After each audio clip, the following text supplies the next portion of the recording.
Selamat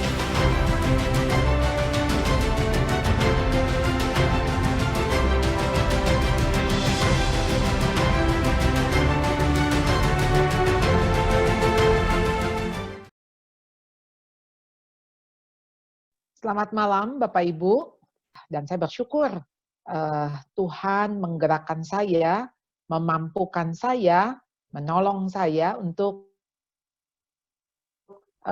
bisa menjadi berkat di tengah-tengah situasi yang tidak ideal ini. Ada beberapa hal yang saya terus-menerus lakukan setiap minggu, memberikan semacam tips-tips kepada orang tua untuk bagaimana menghadapi anak-anak mereka di rumah di tengah-tengah masa pandemi dan stay at home. Ya, kita sudah hampir 2 bulan, ya 2 bulan, mungkin lebih gitu ya. Kita ada di rumah dan apa yang terjadi? Wah, makin lama makin nggak betah. Ya, makin lama pengen cepet ini berakhir. Ingat, semakin Anda ingin cepat keluar dari rumah, itu artinya masalah di dalam rumah nggak selesai. Ya, saya kadang-kadang berpikir sebetulnya penyakit COVID-19 ini sesuatu yang Tuhan berikan, di mana sebetulnya untuk mengungkapkan penyakit-penyakit yang lain. Jadi sebetulnya kita tuh punya penyakit di rumah tangga kita, di keluarga kita, yaitu apa? Masalah relasi. Jadi kalau ada orang tua, telepon saya suami istri, Bu, kami itu sehari 3 kali ribut, minimal. Saya bilang itu mah bukan gara-gara corona, bukan gara-gara stay at home. Sebetulnya hubungan kalian memang udah nggak harmonis. Jadi ditambah lagi dengan sekarang kalian ada di rumah, nguplek ya. Nguplek tuh berarti ya di situ-situ aja. Ya nggak kemana-mana, ya ketemu, ya udah gesekan akan muncul. Jadi kita sudah melihat juga apa yang terjadi stay at home di US. Ya, orang tua di Amerika cenderung stres sehingga konflik dengan anak meningkat. Lebih sering teriak, berkata kasar, lebih banyak menghukum anak. Jadi kita tentu melihat makin banyak luka-luka yang ditimbulkan oleh orang tua. Lalu pertanyaan kita, apakah gara-gara corona, gara-gara stay at home? Ya, sebetulnya itu hanya pemicu. Sebetulnya orang tua itu sudah menyimpan, ada stres sendiri. Begitu dia tambah stres, itulah yang ditularkan kepada anak-anak. Dan ketika sekarang ditularkan dengan kata-kata, teriakan, makian, dan sebagainya, ya sudah pasti pertumbuhan mental anak juga terganggu. Lalu kita melihat bagaimana yang terjadi di Inggris. Tingkat kecemasan warga Inggris meningkat. Sehingga mempengaruhi kesejahteraan mental. Jadi tentu saja kecemasan akan berdampak kepada kesehatan fisik. Jadi apa yang ditimbulkan dari COVID-19 ini bukan sesuatu yang hanya bersifat sakit secara fisik. Tapi juga mempengaruhi hubungan di dalam keluarga. Bagaimana ini ada tingkat perceraian pasangan di China cenderung meningkat. Karena tingginya konflik dan komunikasi yang buruk sehingga banyaknya waktu bersama membuat makin saling membenci. Mengerikan, ya. Jadi sebetulnya mereka itu pastinya sudah ada bibit benci. Dan dengan mereka ada di rumah, konflik bukannya selesai, bukannya rekonsiliasi, yang ada menumpuk dan tumpukan itu dilontarkan, begitu dikeluarkan, dilampiaskan, dan yang ada mereka memutuskan untuk bercerai, ya. Dan tentu kita nggak berharap apa yang terjadi dengan di Indonesia. Jadi ketika stay at home, hashtagnya di rumah aja, yang terjadi 4L. 4L itu lu lagi, lu lagi. Lu lagi, lu lagi. Jadi begitu lu lagi, tambah mesra nggak? Kan harusnya begitu. Tambah mesra. Wah dulu tuh ya, kalau yang namanya liburan. Itu kita tunggu-tunggu. Sekarang ini bukan lagi liburan. Ini dikurung. Istilahnya di penjara. Lalu ada Mi yang mengatakan orang yang di penjara dikeluarin. Nah sekarang kita mestinya ada di luar, kita dipenjarakan. Jadi memang tergantung mindset kita. Apakah kita mau pakai ini sebagai momen, sebagai movement, sebagai sesuatu yang membuat kita sebetulnya menata ulang. Kalau komputer tuh di-defrag gitu ya, atau dikalibrasi. Sehingga ketika ada sesuatu yang nggak beres sebetulnya dalam hidup kita. Jadi ketika ada masalah di dalam rumah tangga, di dalam hubungan suami istri, hubungan orang tua anak, sebetulnya ada masalah.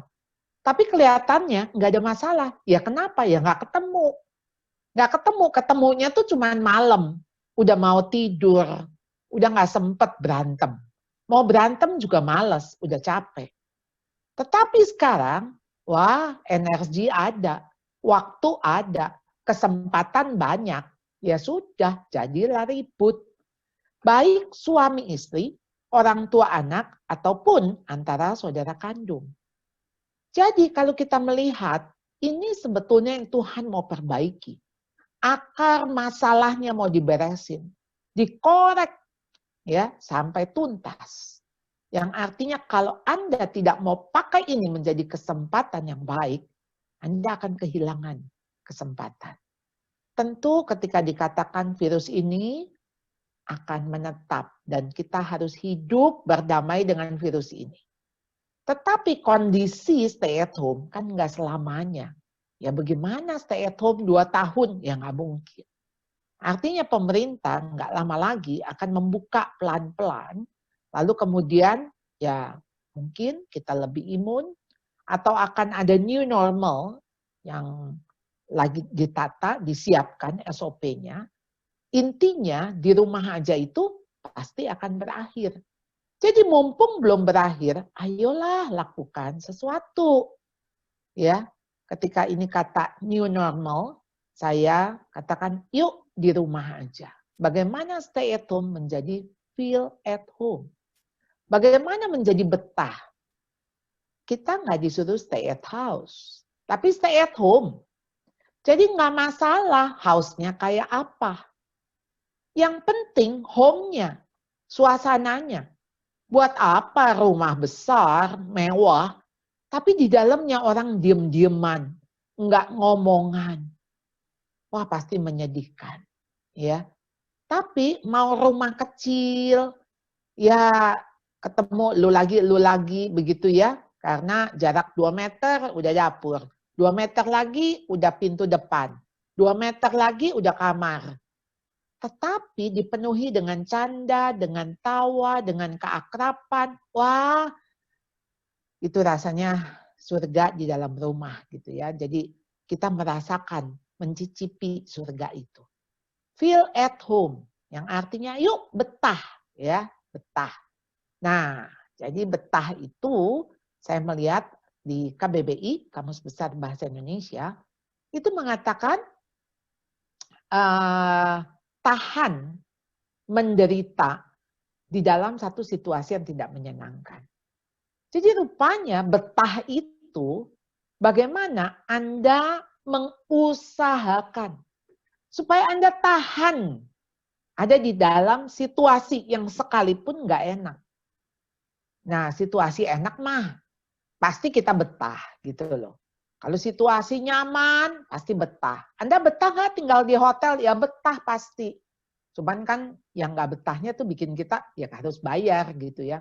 Tapi kalau tinggal di hotel, di suite room 2 bulan, ya pasti kita mau lah, pasti betah.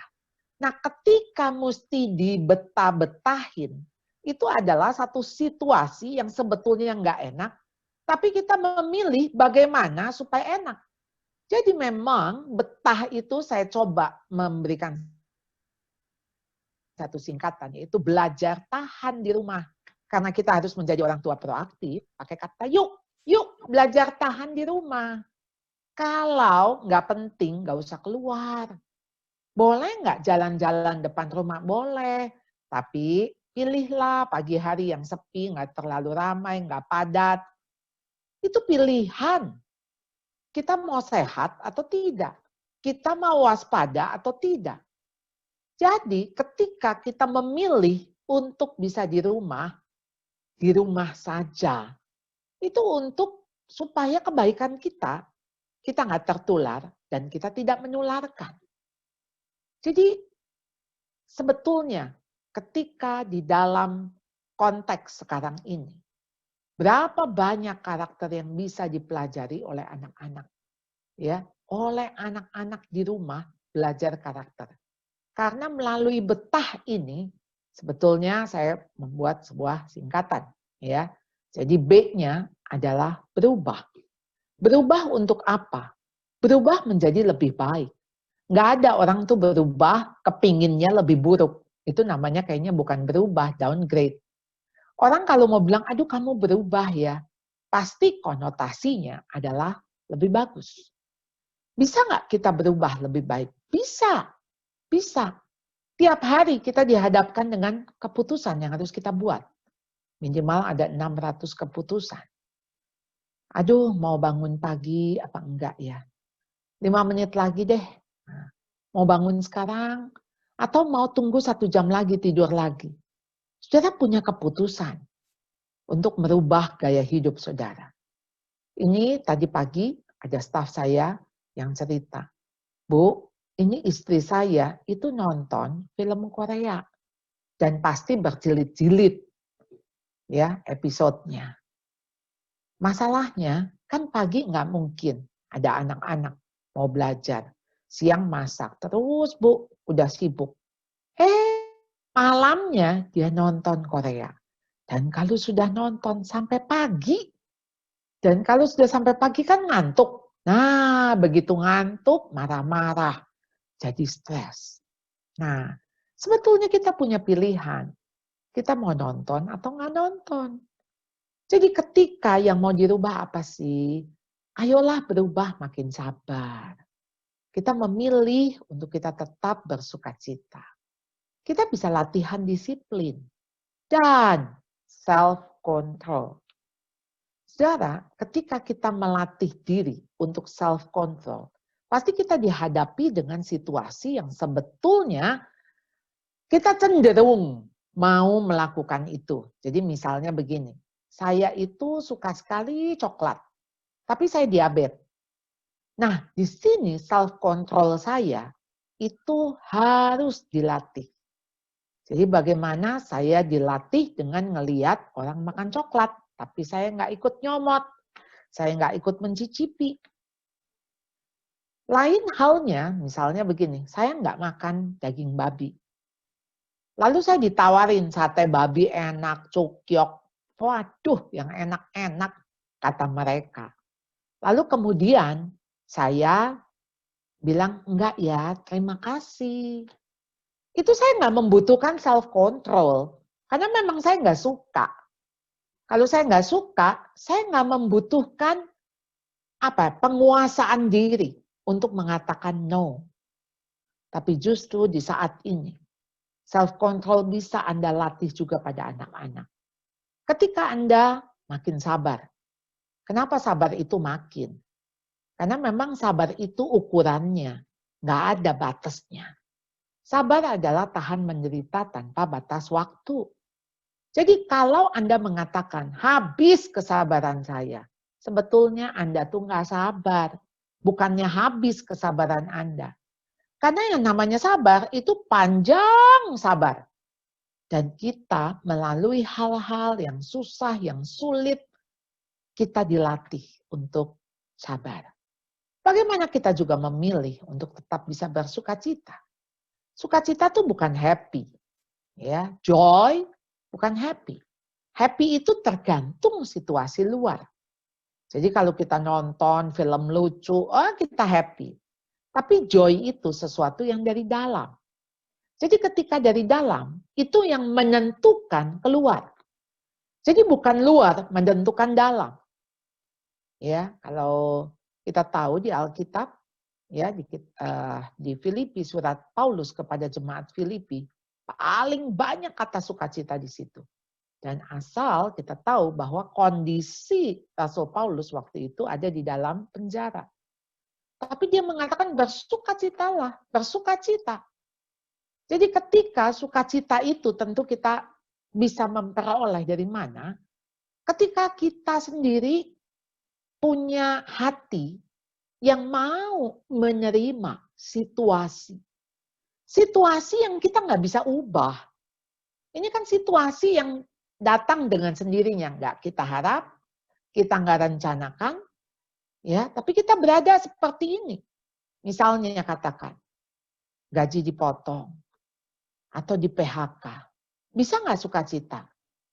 Wah, kita rasanya nggak mungkin bisa happy, pasti nggak happy. Tapi sukacita itu bisa tetap ada. Dengan cara apa? Ya kita terima. Mungkin sekarang kita nggak bisa makan di luar. Ya sudah, makan di rumah. Ya kebetulan memang juga restoran banyak yang tutup. Ya udah, kita cobalah tahu tempe. Nggak apa-apa juga, bersyukur masih bisa makan tahu tempe. Sukacita adalah sebuah pilihan. Kita memilih, kita bersukacita karena kita mengubah mindset kita. Ketika kita ada di rumah, kita bersyukur kita nggak di rumah sakit. Kalaupun ada anggota keluarga kita di rumah sakit, kita juga bisa tetap memilih sukacita. Kita mensyukuri apapun. Oke, dia ada di rumah sakit saat ini. Pasti ada sesuatu yang Tuhan mau kita belajar.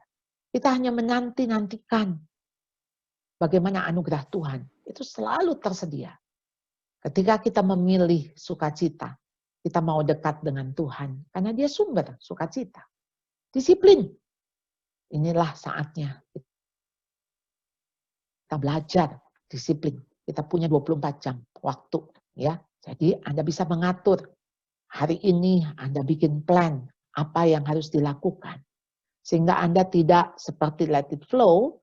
Hari ini mau apa, nanti Anda malah asik mengerjakan sesuatu yang lain terbengkalai. Jadi ayolah berubah menjadi lebih baik. Yang kedua, Eling. Eling, Anda sadar. Sadar siapa? Sadar diri Anda. Anda punya fungsi. Anda sebagai ayah, Anda sebagai ibu, Anda sebagai suami, Anda sebagai istri. Berfungsi tidak?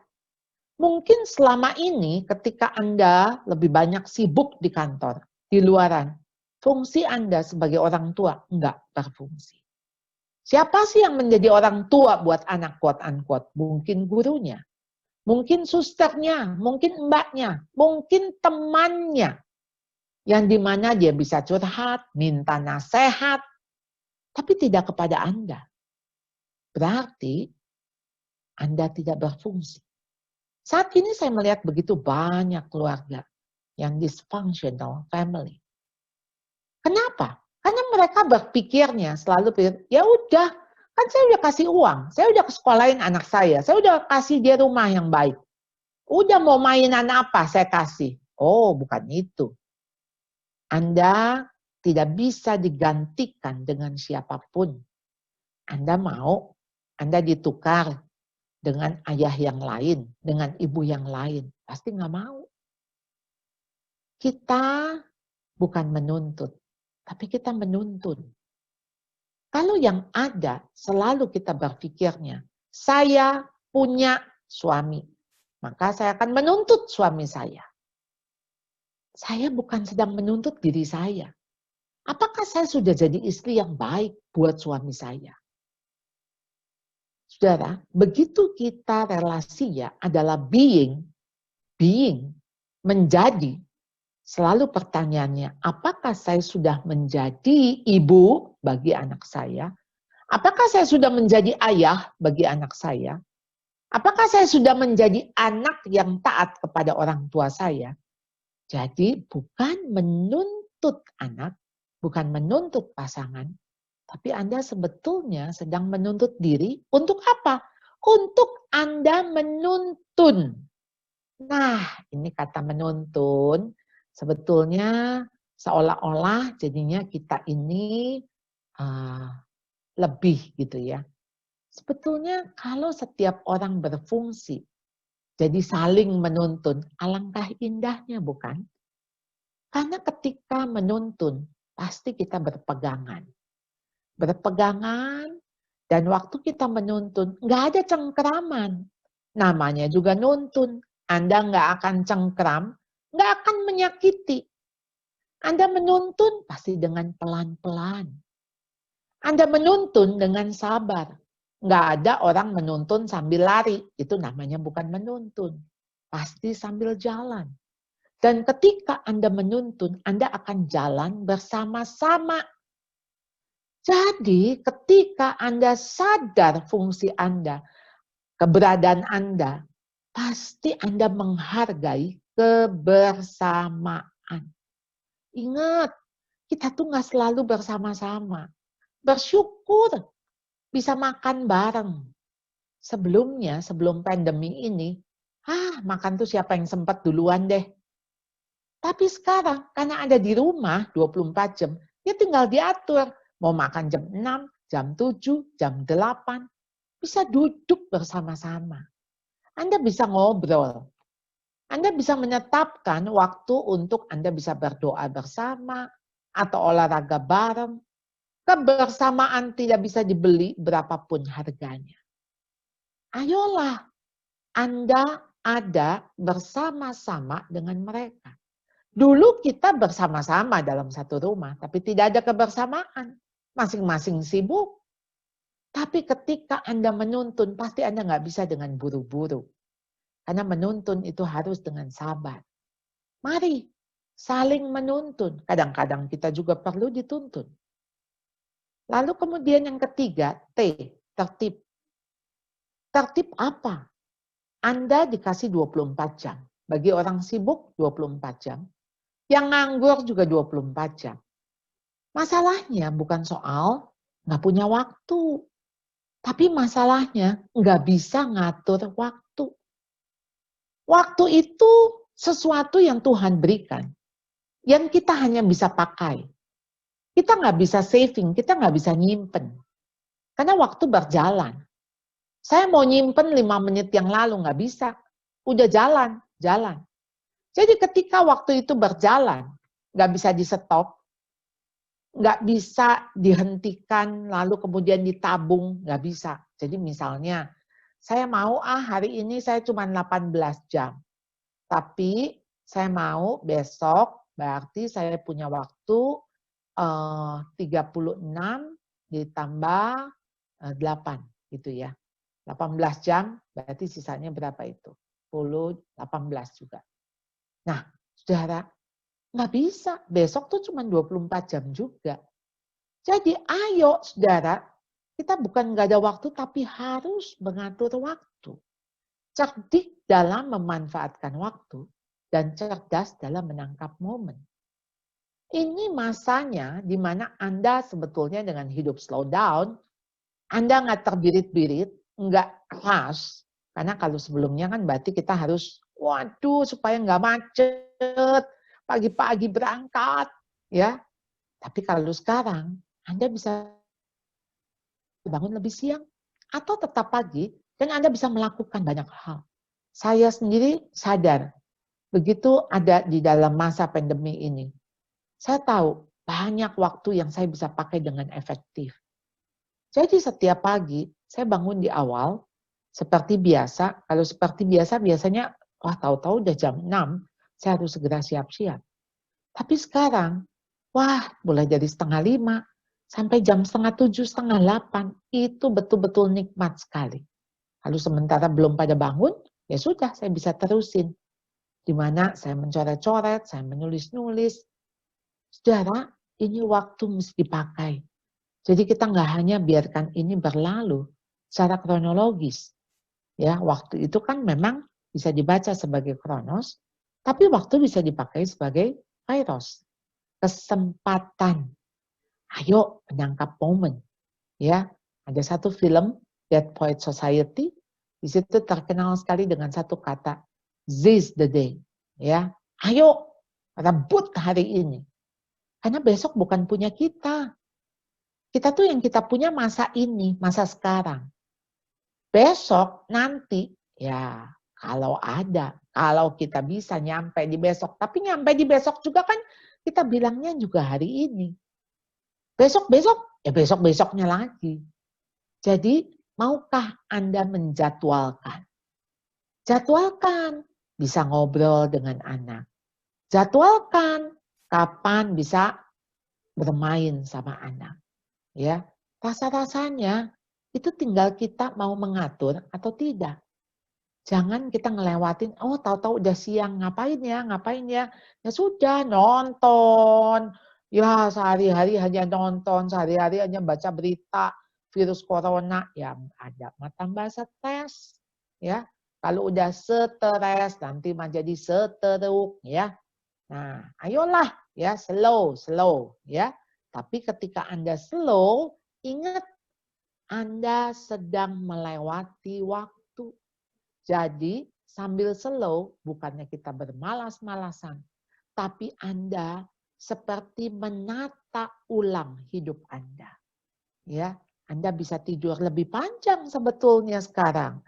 Anda lebih banyak rest, bisa istirahat. Jadi Anda bisa sehat, Anda bisa berjemur di jam 9 pagi. Anda punya waktu. Dan mestinya sekarang Anda bisa makan makanan yang juga lebih baik, lebih sehat, ya. Nah, ayolah, yuk tertib, ya. Huruf yang keempat A, akur. Akur membangun relasi. Nggak bisa dihindari dengan 4L tadi, pasti ada konflik. Jadi konflik itu bukan untuk dihindari, tapi cari solusi dan rekonsiliasi. Kita tuh bertengkar, itu sudah pasti ada, karena kita berbeda. Baik temperamen, latar belakang, sifat, belum lagi jenis kelamin, pasangan, karena mulai dari cara berpikir, dari mindset, pasti berbeda. Lalu kemudian adik kakak, yang satu cengeng, yang satu iseng, ya jadilah ngisengin terus adiknya yang cengeng. Terjadi konflik. Kalau Anda bilang begini, nggak usah ketemu. Yang satu di ujung sana, satu ujung sini.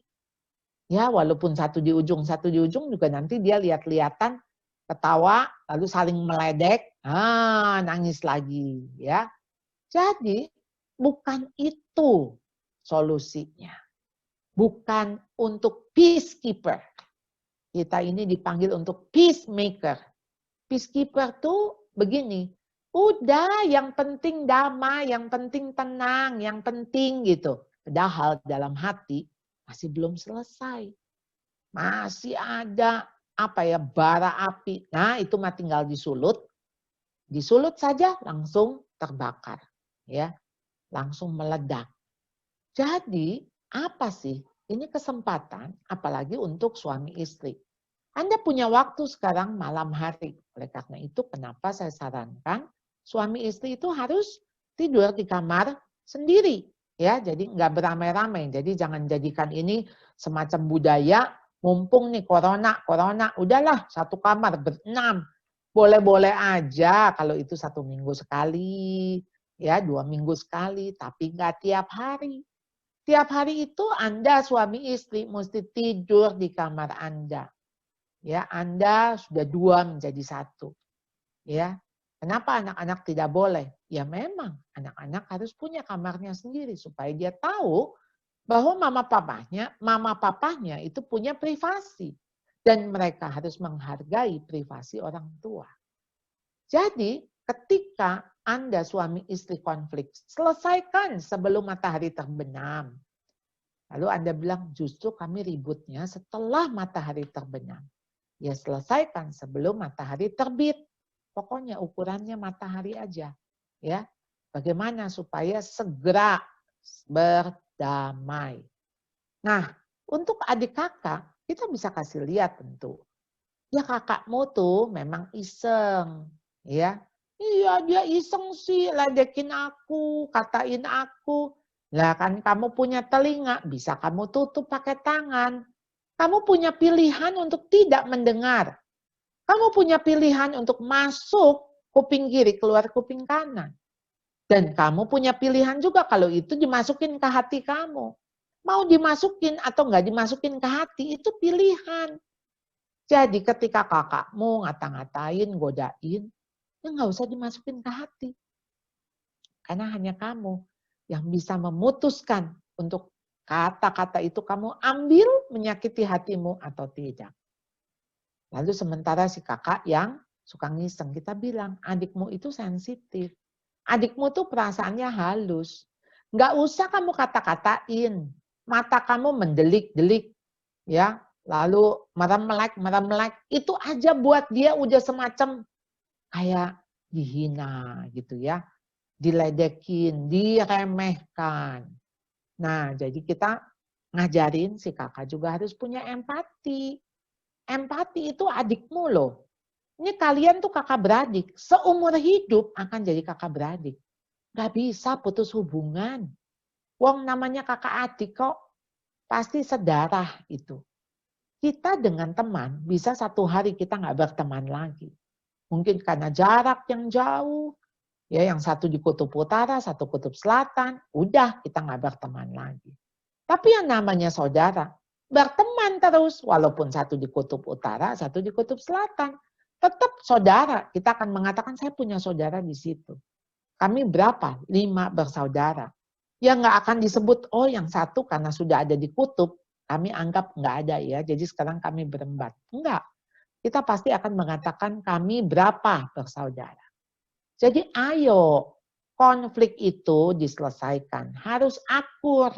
Akur itu menjadi tujuan, ya, akur. Ya, jadi ketika Anda akur, itu bukan artinya Anda sama. Hanya kita berbeda. Anda punya 3 anak yang berbeda, bukan? Nah, tetapi ketika mereka bisa rukun. Jadi ribut boleh nggak? Boleh. Tapi selesai ribut mesti rukun. Jadi rukun itu adalah sesuatu yang dituju, sasaran. Ya, sasarannya adalah relasi.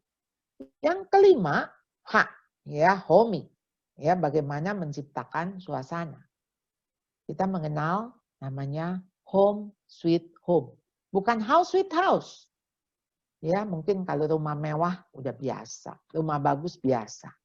Tapi ada suasana rumah yang ngangenin, yang bikin kita rasa feel at home, itu adalah suasananya.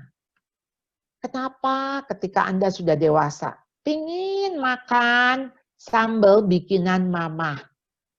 Ya, sambal bikinan mama. Oke, karena apa? Ketika Anda makan sambal bikinan mama, yang Anda ingat tuh suasana dulu waktu Anda makan sambal itu.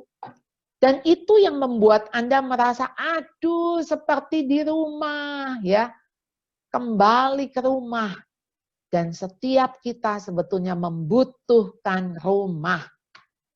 Ya, kita sebagai orang percaya, kita tahu ketika kita diselamatkan, kita punya rumah yang kekal. Dan itu yang akan kita tuju. Rumah yang di dunia itu hanya sementara. Yang kita tinggali. Sampai berapa lama kita tidak tahu. Tapi suasana home itu kita akan bawa terus. Jadi bukan sekedar tinggal di dalam house. Tapi harus berada dalam suasana home. Suasana rumah. Anda tuh tinggal jadikan saja rumah ini mau jadi apa. Begitu kita work from home, kan kita jadinya kantor. Begitu home learning, nah jadinya rumah ini sekolah. Udah dijadikan kantor, dijadikan sekolah, ya nanggunglah, jadiin restoran, jadikan bioskop, jadikan salon. Dengan cara apa? Bermain peran. Ya, teman saya sampai pasang tenda. Kata dia sudah 1 minggu, 7 hari, udah tidur di tenda. Tendanya ada di dalam rumah. Lalu dia gantung-gantungin itu bintang-bintang ya, yang dari kertas-kertas yang bisa berwarna ketika di dalam gelap. Dia dekor sedemikian rupa. Wah, anak-anaknya senang sekali. tiap kali mau tidur di dalam tenda. Walaupun berdesak-desakan. Seperti seolah-olah mereka camping. Tinggal kita yang menentukan suasananya. Ayolah, rumah Anda mau jadikan apa? Kalau sampai kita misalnya katakan mau, yuk bikin karaokean, ya bikin karaokean. Ya, atau misalnya Anda mau videoin apa? Misalnya, oh senam bersama seisi keluarga. Suasanalah yang Anda ciptakan supaya semua orang betah di rumah. Nggak kepingin keluar rumah. Apa jadinya kalau Anda ngomel-ngomel terus sepanjang hari? Anda ribut, berantem. Anda ngoceh-ngoceh. Kenapa ini kotor? Kenapa ini berantakan? Ya daripada itu sih.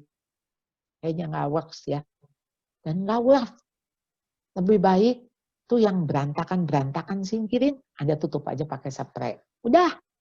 Kalau nggak sempet, nggak usah diberesin. Ya, artinya apa? Anda lebih memilih orang daripada barang. Barang itu nggak diapa-apain, tetap begitu. Tapi kalau orang nggak diapa-apain, waduh, itu bisa jadi sumber masalah. Jadi, home bukan bangunan, tapi tempat di mana Anda berdiam. Jadikan tempat di mana Anda sekarang adalah sebuah home. Ya, feel at home. Jadi orang tua proaktif, saya kalau mau pakai hashtagnya ya, jadi gini, yuk berubah yuk, yuk eling, yuk tertib, yuk akur, yuk homey. Ini bukan yuk Mbak Yu, bukan ya. Jadi yuk itu seperti ayo, ya ayo berubah. Karena proaktif itu sesuatu yang Anda lakukan lebih dulu, bukan Anda reaktif. Bukan tunggu orang lain. Wah ini kalau udah kacau baru deh saya berubah. Tidak. Anda yang mengambil langkah lebih dulu. Dan selalu mulailah dari saya. Saya bisa berubah.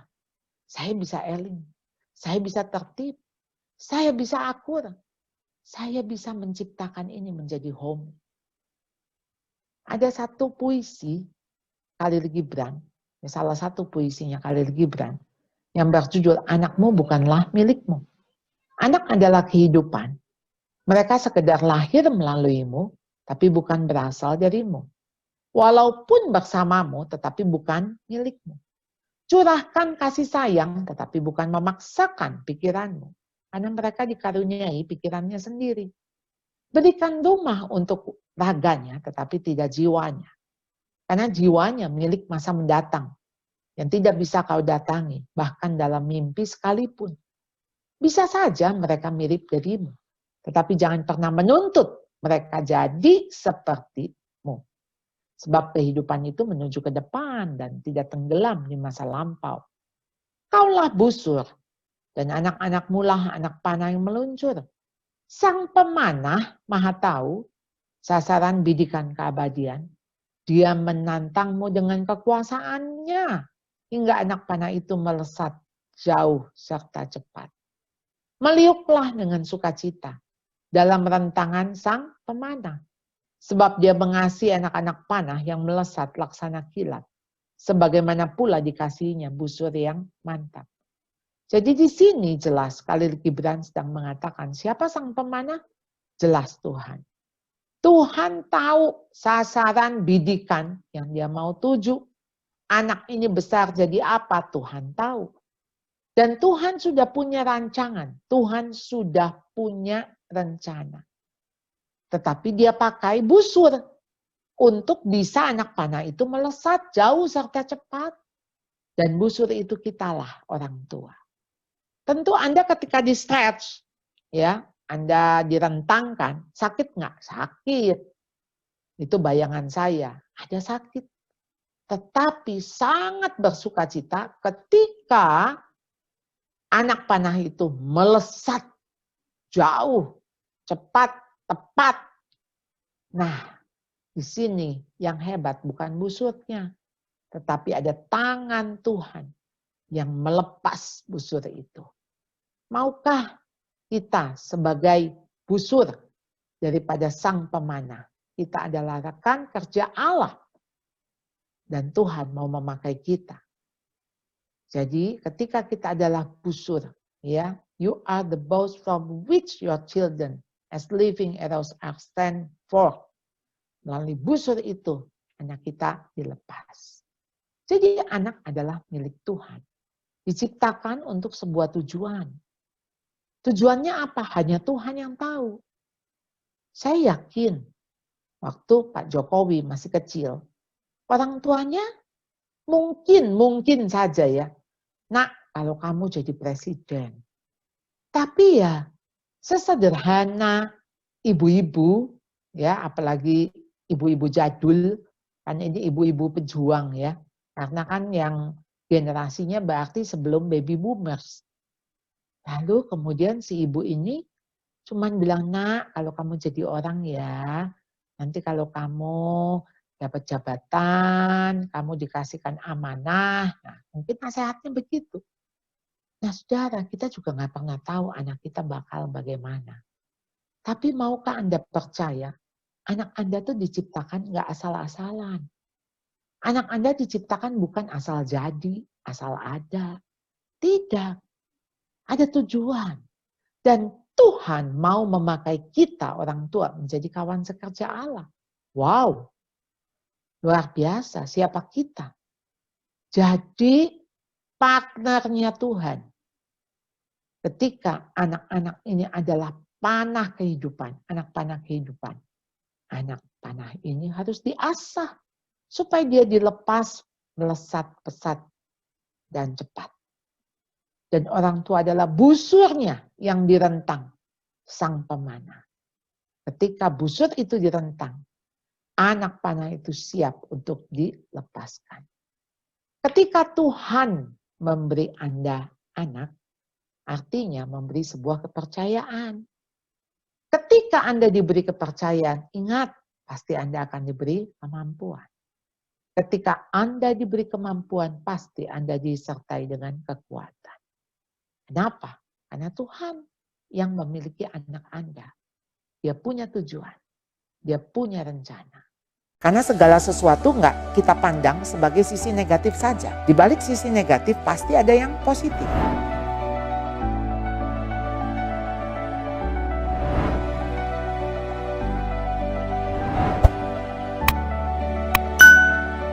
Bolehkah anak itu dilihat apa adanya, bukan ada apanya? Bolehkah anak itu dilihat dia sebagaimana adanya, sebagaimana Tuhan menciptakan dia? Dia diberi kemampuan-kemampuan, dia juga diberikan ketidakmampuan. Jadi jangan membandingkan anak yang satu dengan yang lain. Jangan bandingkan anak dengan kakaknya atau dengan adiknya. Biasanya orang tua memiliki harapan yang sama, rata. Semua anak. Anda tidak boleh memperlakukan seperti itu. Kalau Anda melihat anak itu kertas putih yang kosong, Anda bisa menuliskan yang sama. Berarti 3 anak yang akan sama dong. Karena kertas putih tinggal ditulis. Anak Anda itu bukan kertas putih. Anak Anda tuh kertas berwarna. Dia punya warna masing-masing. Anak itu kertas yang berbeda-beda. Ada yang HVS. Ada yang kertas karton, ada yang kertas yang tipis seperti tisu.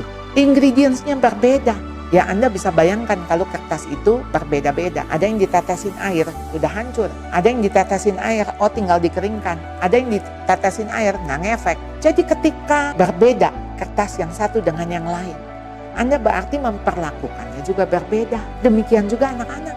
Jadi ketika anak-anak ini bahkan sudah membawa robekan-robekan di kertas. Karena anak-anak kita juga cacat, nggak ada orang sempurna. Dia sudah membawa bawaan-bawaan yang tidak sempurna. Jangan mengharapkan jadi sempurna. Pakailah melalui ketidaksempurnaan itu, pasti ada satu keunikan tersendiri.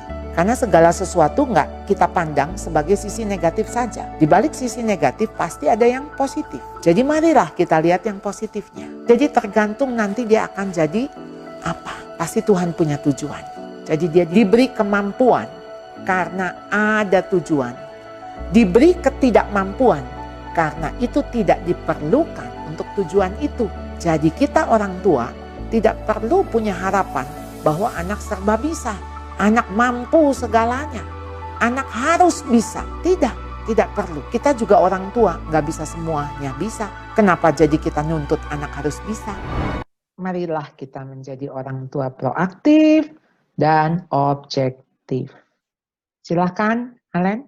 Ibu Charlotte, thank you banget Ibu buat pemaparannya. Nah, sahabat keluarga, Bapak, Ibu semuanya, saya mau memberikan waktu buat kita semua memberikan pertanyaan. Jadi, Ibu Bapak, sahabat keluarga semuanya, memang intinya pada malam hari ini dan malam yang lalu dan juga nanti minggu depan kita memang bekerja sama ya dari Family First Indonesia dengan Family First Indonesia Bandung, kemudian juga Sekolah Bina Bakti ingin memperlengkapi para orang tua yang ada di Bandung terutama ya, untuk bisa menjadi, ingin menggumuli bersama untuk menjadi orang tua yang lebih baik. Nah, tanpa buang waktu, saya mau lemparkan langsung beberapa pertanyaan yang sudah masuk kepada Ibu Charlotte ya. Pertanyaan pertama dari Ibu Yolanda Jo. Saya mau tanya, kapankah anak dapat dibelikan HP sendiri? Putri saya kelas 3 SD dan meminta HP karena teman-temannya sudah punya HP, jadi membandingkan dirinya dengan teman-temannya. Apalagi semasa stay at home ini. Terima kasih. Gimana Bu Charlotte? Nggak usah dibeliin, dipinjemin. Ya. Jadi artinya kan dia butuh misalnya untuk berkomunikasi dengan teman, ya.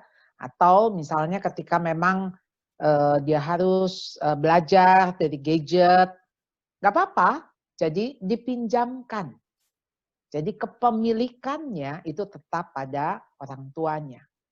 Jadi kalau dipinjamkan, kan nggak punya hak untuk bisa pakai sehari-harian gitu ya. Jadi begitu dipinjamkan, itu pasti ada aturannya, ada SOP-nya.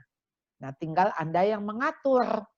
Ya, namanya juga pinjam, ya. Berarti Anda tentu bisa melihat apa yang dia chat, apa yang dia buka. Jadi Anda lebih mudah mengontrol. Jadi kan sekarang bicara soal apa? Kebutuhan. Nah kalau kebutuhan ya udah pakai aja handphone mami. Atau misalnya Anda punya handphone lain begitu yang memang lebih gitu. Tapi bukan artinya jadi milik si anak. Oke, kira-kira itu. Baik Ibu, terima kasih. Jadi intinya memang bukan belum saatnya untuk memiliki gadget pribadi. Nah, di sini Bu Charlotte menyarankan agar Ibu mungkin bisa meminjamkan dulu gadget Ibu sehingga anak bisa dalam pengawasan gitu ya. Nah, kemudian ini banyak banget chat yang sudah masuk. Saya bahas dulu yang ini dari salah satu ibu bertanya, bagaimana memberikan pengertian kepada suami yang sepertinya sudah lelah menjaga anak saya di rumah, sementara saya harus bekerja karena saya bekerja di hospital. Anak saya 4 tahun, perempuan. Terima kasih. Ya, ini buat ayah-ayah yang nggak biasa di rumah, sekarang harus di rumah, lalu menjadi ibu juga gitu ya. Jadi kan double function.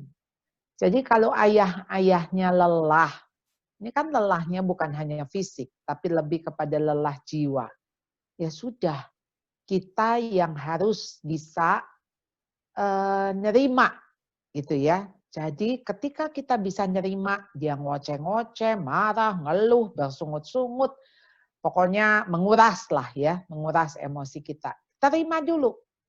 Lalu setelah itu Anda akan mengatakan, iya sorry ya, sorry. Jadi aku yang harus keluar rumah karena aku harus ke hospital. Maaf, kalau aku bisa gantiin kamu, pasti aku gantiin. Ketika kita bisa mengatakan sesuatu yang sifatnya encouragement, ya, saya pikir suami juga tahu kok, dia nggak bisa ngubah situasi ini. Tapi yang dia butuhkan adalah kepedulian. Yang dia butuhkan adalah penerimaan. Jadi jangan kita, misalnya gini, ya kan kamu tahu aku mesti ke hospital, ya bagaimana?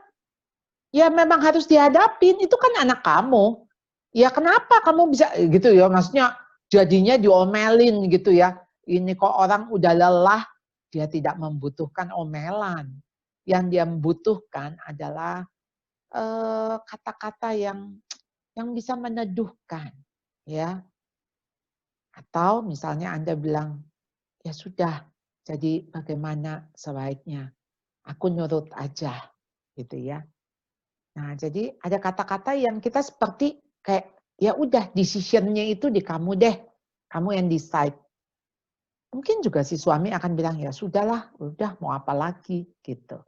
Tapi paling enggak, dia tuh dimengerti. Orang tuh kalau lelah, apa sih? Dia cuma butuh itu loh, pundak untuk bisa nyandar. Ya. Nah, Anda mau nggak jadi pundaknya? Nah, walaupun saya tahu pasti ketika Anda di hospital saat ini, wah, Anda juga pasti terkurasnya banyak, ya. Stresnya juga banyak. Ya, sesama orang-orang yang terkuras, ayolah kita jangan menguras, saling menguras, tapi justru saling mengisi. Ya, jadi kalau saling mengisi, jadi bisa saling menopang. Next. Saya sampai lupa unmute. Terima kasih Bu Charlotte. Jadi intinya kadang-kadang memang orang kalau ngeluh itu sebenarnya bukan butuh jawaban ya, tapi untuk didengarkan gitu kan.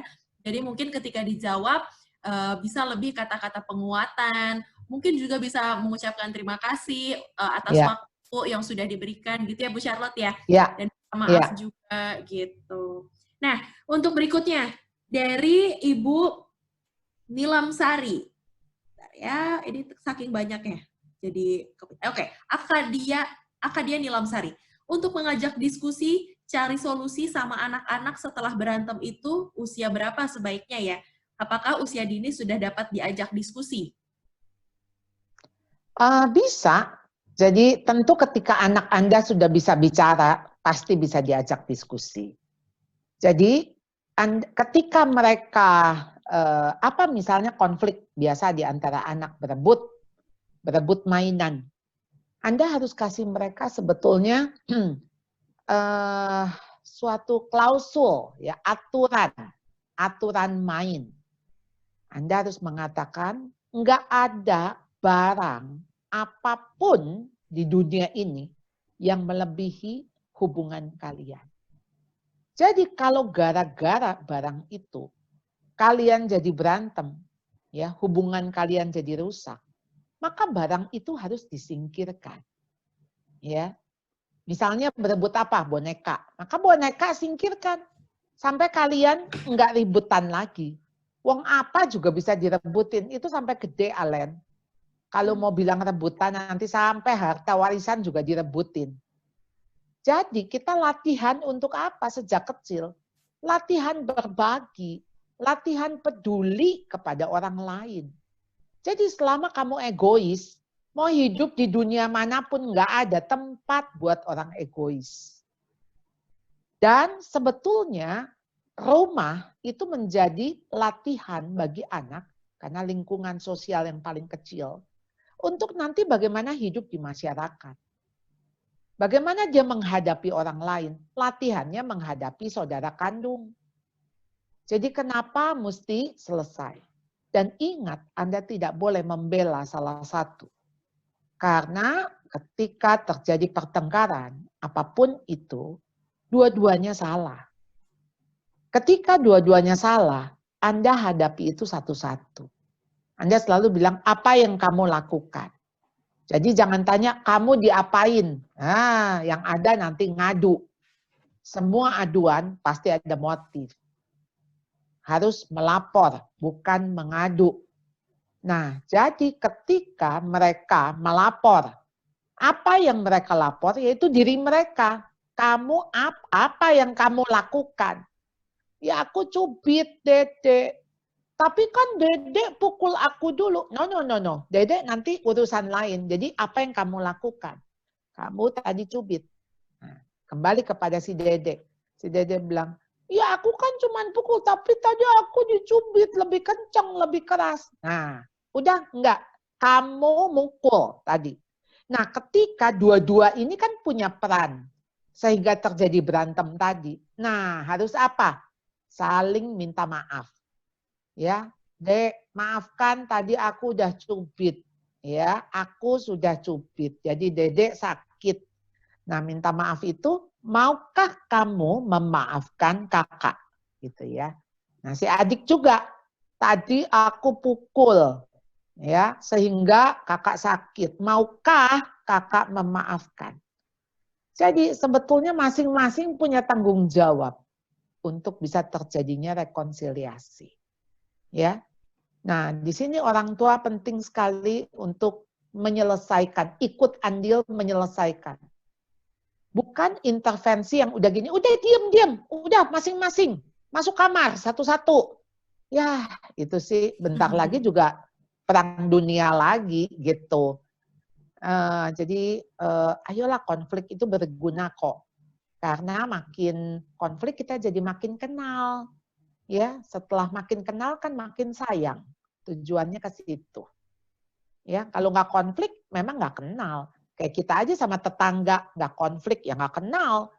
Coba yang kita kenal ya pasti lebih sering konfliknya. Dan konflik itu nggak dihindari, tapi diselesaikan. Iya. Baik, terima kasih. Ini sekaligus menjawab pertanyaan dari Ibu Eva Kurniawati ya tentang persaingan antar anak juga ya. Jadi intinya tadi kalau kata Ibu Charlotte adalah mengajarkan sejak dini tentang kompromi, tentang berdamai, tentang berbagi satu sama lainnya. Jangan menghindari konflik dengan memisahkan begitu saja, tapi selesaikan, tengahi kedua anak yang sedang berantem ini gitu ya. Nah, baik, untuk pertanyaan berikutnya dari Ibu Jane Tanggalung. Bagaimana cara mendorong anak untuk tetap punya semangat belajar? Anak saya lulus SD tahun ini dan sulit sekali diminta setiap menyisihkan waktu untuk belajar. Saya sudah mengizinkan hanya belajar dengan nonton TVRI atau membaca komik berbahasa Inggris atau menonton YouTube konten edukatif. Tapi dia melakukannya dengan terpaksa dan banyak negosiasi. Jadi khawatir mau masuk SMP seperti apa. Gimana Bu Charlotte? Kita bayangin aja kalau kita jadi dia. Apakah kita mau tuh nonton TVRI terus tiap hari? Habis itu baca komik cuman boleh bahasa Inggris. Maksudnya sih buat improve bahasa Inggrisnya. Atau ya pokoknya kita disuruhnya belajar. Itu kata belajar tuh semua orang juga nggak suka. Ganti kata belajar itu dengan kata apa sih? Main. Main yuk. Main bahasa Inggris. Main tebak-tebakan. Nah, pakai bahasa Inggris. Kalau ada kata main, itu bikin kita semangat kan?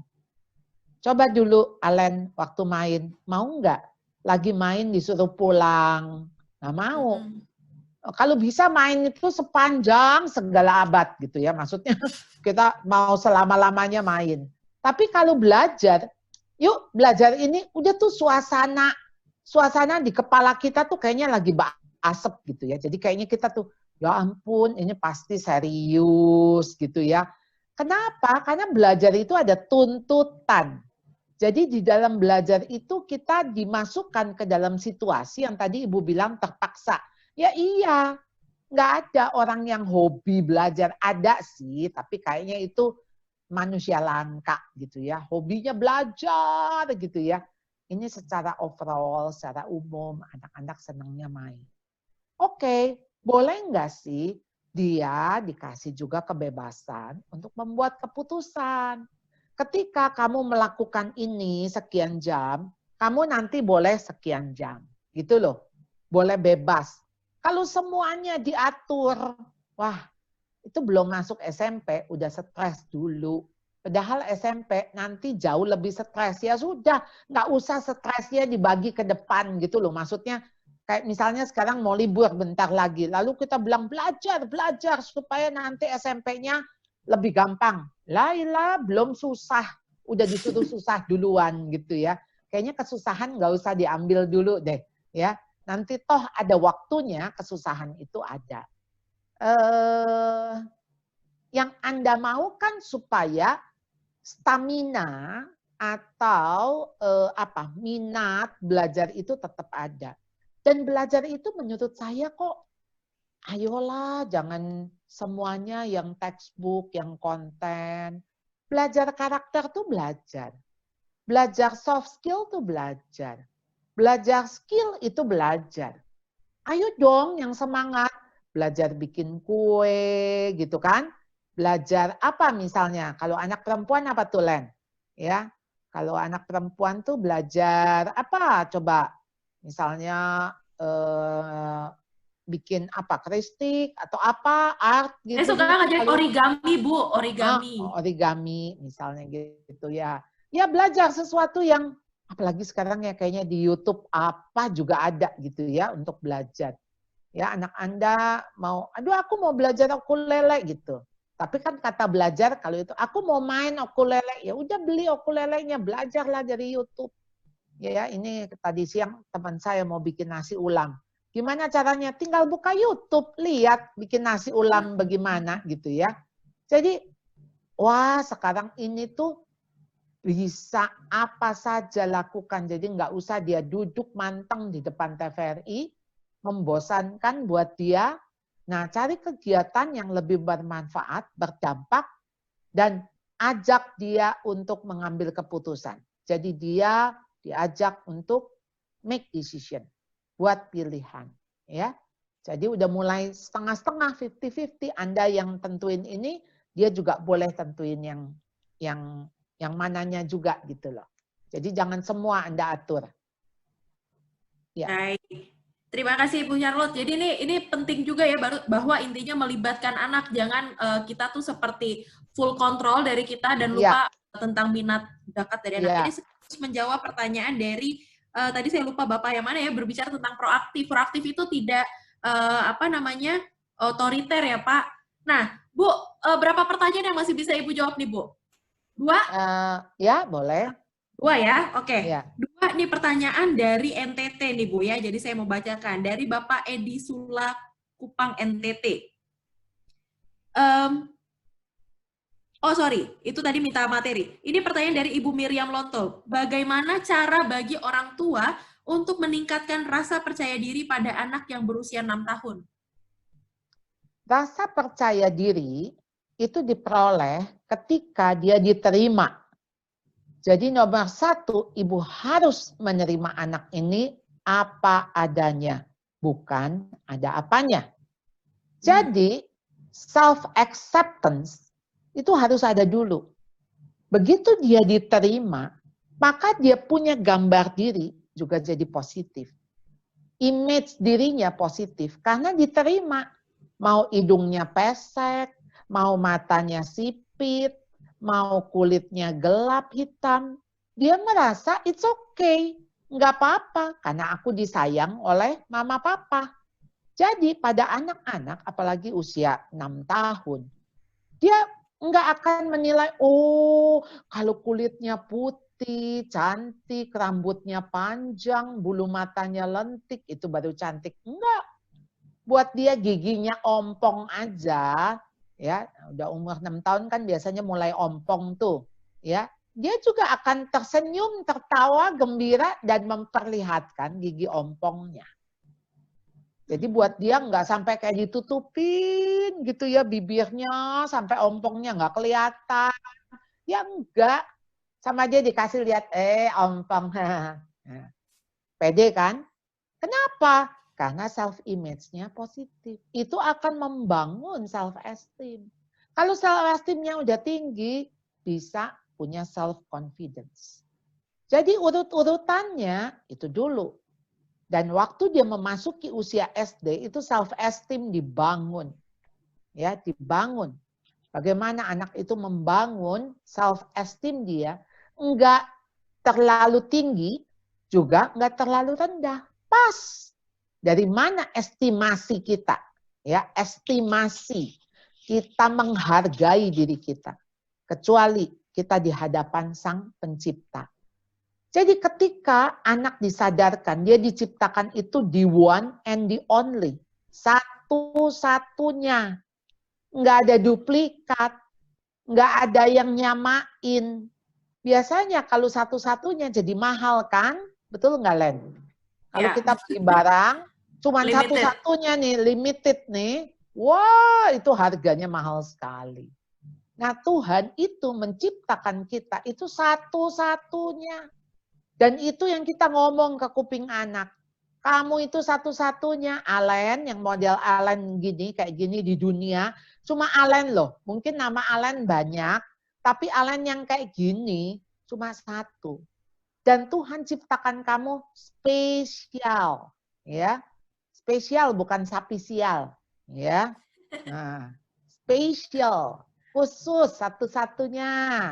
Nah, kalau Anda merasa Anda dihargai, Anda diterima, bukankah Anda confidence? Ya, jadi dari mana nih confidence Anda muncul?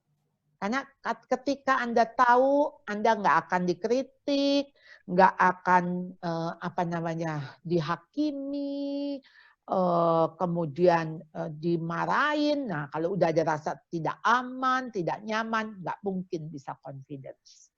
Ya, kalau misalnya Anda rasa nih dinilai, ya, misalnya saya malam hari ini, ya saya lebih confidence karena saya pikir, oh iya saya tahu ini orang tua murid gitu ya. Saya tentu lebih confidence karena saya juga sudah, artinya sudah seminar 2 minggu yang lalu. Oh ya, oke. Jadi sesuatu yang tentu secara kognitif saya tahu saya mampu. Tapi secara perasaan saya tahu saya diterima. Anda pasti menerima saya, sekalipun misalnya ngomong belepotan, ngomongnya mungkin nggak jelas, tapi Anda terima saya udah thanks God gitu ya, terima kasih. Jadi artinya itu yang membuat saya jadi relax, lebih santai, dan menolong saya menerima diri saya apa adanya. Jadi makanya bisa self-confidence. Baik. Pertanyaan terakhir, Bu. Ini namanya dirahasiakan. Anak saya umur 6 tahun yang dari broken home. Dia temperamen banget dan sensitif banget, sering marah-marah.